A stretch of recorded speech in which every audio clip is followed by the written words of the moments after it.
আপনি যদি এই জিপ লাইনে উঠতে চান তাহলে এই ভিডিওটি আপনার জন্য। জিপ লাইনে ওঠার জন্য গোদুলি পার্কে চলে আসলাম রাজবাড়ি। তো পার্কের মধ্যে ঢুকতেই দেখি শুধু মাথার উপরে ঝুড়ি আর ঝুড়ি, যেটাকে আমরা গ্রাম্য ভাষায় বলে থাকি হাপড়। ভিতরে এসে সর্বপ্রথমই জিপ লাইনের টিকিট কেটে নিলাম। উপরে ওঠার জন্য যে সিঁড়ি দিয়েছে আসলে দোলনার মতো খালি দোলে। এই সিঁড়ি দিয়ে উঠে শৈশবের কথা মনে পড়ে গেল। রশি দিয়ে কাঠ দিয়ে গাছের ডালের সাথে ঝুলিয়ে নিতাম আর দোল খাইতাম সারাদিন। এটাই ছিল আমার পরীক্ষা যে আমি উপরে উঠতে পারবো কিনা। ফাইনালি উপরে চলে আসলাম। এখানে আসার পরে ভাইটি আমাকে বেল পরিয়ে দিচ্ছে। আমি এই জিপ লাইনে প্রথমবারই উঠবো, আগে পরে কখনো উঠি নাই। এই জিপ লাইন উঠার জন্য হয়তো বান্দরবন বা অন্য কোথাও যেতে হতো, কিন্তু আমার ফরিদপুর থেকে রাজবাড়ি খুব একটা দূরে না। আপুটি আমার পিছনে এসে পাখির মতো আগে উড়াল দিয়ে চলে গেল।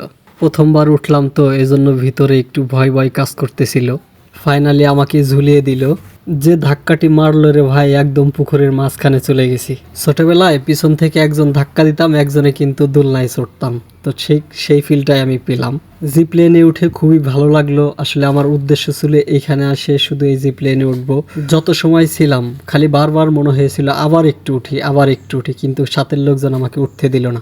ভালো থাকবেন, আল্লাহ হাফেজ।